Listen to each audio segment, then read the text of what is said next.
18 दिसंबर के बाद से हिंदू लगातार जिहादियों के निशाने पर है। कभी मेमन सिंह में दीपू को जिंदा जला दिया गया, तो कभी राजाबाड़ी में सम्राट की पीट पीट कर हत्या की गई। कभी चटगांव में हिंदुओं के घर फूके जा रहे हैं, तो अब दुमरी ताला में हिंदुओं के घरों में आग लगाई जा रही है। हिंदू इसलिए टेंशन में हैं क्योंकि 43 दिन बाद बांग्लादेश में चुनाव है और चुनावी मैदान में ना तो शेख हसीना हैं और ना ही उनकी पार्टी अवामी लीग।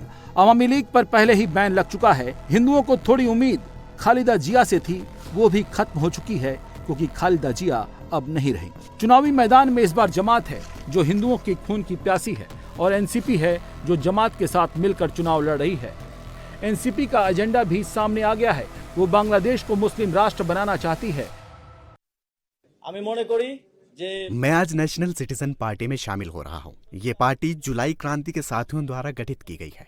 हमारा मुख्य लक्ष्य है कि हम 12 फरवरी 2026 को होने वाले जनमत संग्रह में हाँ वोट सुनिश्चित करें और सुधारों को लागू करना। अगर आप जनमत संग्रह में हाँ वोट देते हैं और इन सहयोद्धाओं को चुनते हैं तो मुझे पूरा विश्वास है कि इन सुधारों के माध्यम से बांग्लादेश 100 साल आगे बढ़ जाएगा। मैं खुद चुनाव नहीं लड़ूंगा। मेरा काम है जुलाई विद्रोह के इन साथियों को संसद पहुंचाना ताकि वे सुधारों को पूरा कर सकें और देश को आगे ले जा सकें। एनसीपी ने जिहादी जमातियों के साथ हाथ मिला लिया है। जमात के कट्टरपंथी बांग्लादेश से हर हाल में हिंदुओं को मिटाना चाहते हैं, इसलिए हिंदुओं और भारत के खिलाफ बांग्लादेशी युवकों को भड़का रहे हैं। यूनुस के पाकिस्तानी एजेंडे पर काम कर रहे हैं। आजादी आजादी आजादी आजादी आजादी आजादी आजादी आजादी आजादी आजादी आजादी आजादी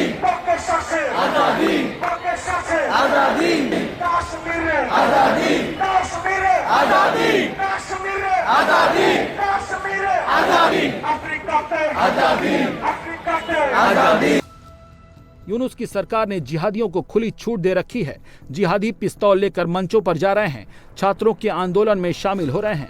यूनुस चाहता है कि जिहादी फिर किसी छात्र नेता की हत्या कर दें और बांग्लादेश में एक बार फिर हिंसा की आग भड़क उठे। हिंदुओं को मारा काटा जाए, हिंदुओं को जिंदा जलाया जा सके। लेकिन खालिदा जिया के निधन के बाद बांग्लादेश की सियासत में अब सवाल उठने लगे हैं। खालिदा जिया के निधन से किस ओर पलटेगा बांग्लादेश का चुनाव? खालिदा जिया के बेटे को फायदा होगा या नुकसान? जमात को मिलेगा वोट या जमात होगा बेलगाम? दरअसल खालिदा जिया की मौत से 4 दिन पहले ही उनके बेटे तारिक रहमान की वापसी हुई थी। 17 साल बाद तारिक रहमान बांग्लादेश लौटे हैं। उनका बांग्लादेश में जबरदस्त स्वागत भी हुआ है। ढाका पहुंचने के बाद तारिक रहमान पॉलिटिक्स में पूरी तरह एक्टिव हैं, लेकिन वो चुनाव खालिदा जिया के नाम पर ही लड़ना चाहते थे। तभी तो 29 दिसंबर को उनका नामांकन कराया गया, जबकि वो वेंटिलेटर पर थीं और अगले दिन ही खालिदा जिया का निधन हो गया। ऐसे में अब तारिक रहमान के लिए आगे की राह कैसी होगी?